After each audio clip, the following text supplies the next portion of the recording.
മഴ കനത്തതോടെ സംസ്ഥാനത്ത് റോഡേത് കുഴിയേത് എന്നറിയാൻ കഴിയാത്ത നിലയാണ്. നിരവധി പേരുടെ ജീവനുകളാണ് ഈ വഴിക്കുഴികളിൽ നഷ്ടമായത്. സംസ്ഥാനത്തെ റോഡുകളുടെ സാഹചര്യം വളരെ വിശദമായി ഇന്ന് ലൈവ് എത്തോണിലൂടെ പ്രേക്ഷകർക്ക് മുമ്പിലേക്ക് 24 എത്തിച്ചു. അപകടം പതിയിരിക്കുന്ന കേരളത്തിലെ പാതകളുടെ ശോച്യാവസ്ഥ വ്യക്തമാക്കുന്നതായിരുന്നു 24ന്റെ ലൈവ് എത്തോൺ. മഴയും വഴിയും കുഴിയും.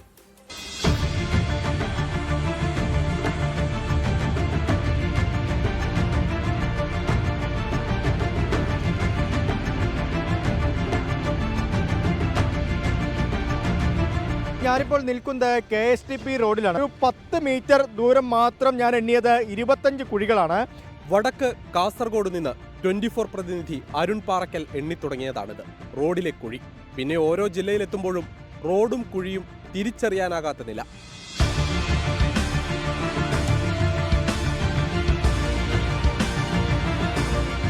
നഗരമധ്യത്തിൽ പതുങ്ങിയിരിക്കുന്ന ഈ കുഴി കോഴിക്കോട്ടേതാണ്. ഇങ്ങനെ വികലാണ്, കുഴിയിലൊക്കെ ഇങ്ങനെ വീണ്ട് പരിക്കൊക്കെ പറ്റില്ല. ഈ ഡ്രെയിനേജ് കൂടി വെള്ളമൊന്നും പോകുന്നില്ല. ഞങ്ങൾ രാവിലെ 5 മണിക്ക് ഇറങ്ങിയാണ് കണ്ണൂരിൽ നിന്ന്. ഇപ്പോഴും നോക്കി കോഴിക്കോട് എത്തിയിട്ടില്ല. ഒരു യാത്ര ചെയ്യാൻ പറ്റുന്നില്ല. റോഡ് കംപ്ലീറ്റ് പണി നടക്കാണ്. 10 മിനിറ്റിന് പകരം അരമണിക്കൂർ എടുക്കുന്ന തിരൂർ മലപ്പുറം റോഡ്. തകർന്ന ദേശീയപാതയും അല്ലാത്തതുമായ തൃശൂരിലെ റോഡുകൾ. എണ്ണിയാൽ തീരാത്തത്ര കുഴികളുള്ള മെട്രോ നഗരമായ കൊച്ചി.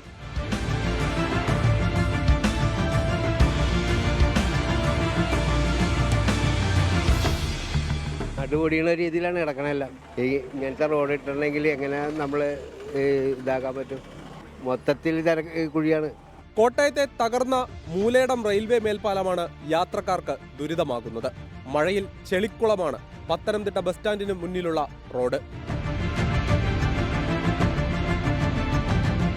കളക്ടറേറ്റിന് സമീപത്തൂടെ പോകുന്ന ദേശീയപാതയിലെ അപകടക്കെണിയായ കുഴികളുടെ ആഴം അത്ര ചെറുതല്ല. ഈ അപായ സൂചന ബോർഡ് ഇരിക്കുന്ന ഭാഗം ഹഷ്മി, ഈ റോഡിൽ നിന്ന് ഏകദേശം 12 സെന്റിമീറ്റർ ആണ് ഈ കുഴിക്കുള്ള ഒരു താഴ്ച. ഇവിടെ കുഴിയടയ്ക്കാൻ ശ്രമമില്ല. എന്നാൽ കുഴിക്ക് നടുവിൽ ഇങ്ങനെയൊരു ബോർഡുണ്ട്.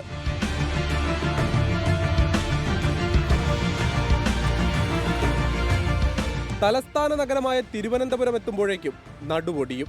ടെക്നോ പാർക്ക് മേഖലയായ കഴക്കൂട്ടത്ത് 6 മാസം മുമ്പ് നികത്തിയ കുഴി മഴയെത്തിയതോടെ പിന്നെയും പഴയപടി. News desk 24. പൊതുജനം കഴുതയല്ല സാർ.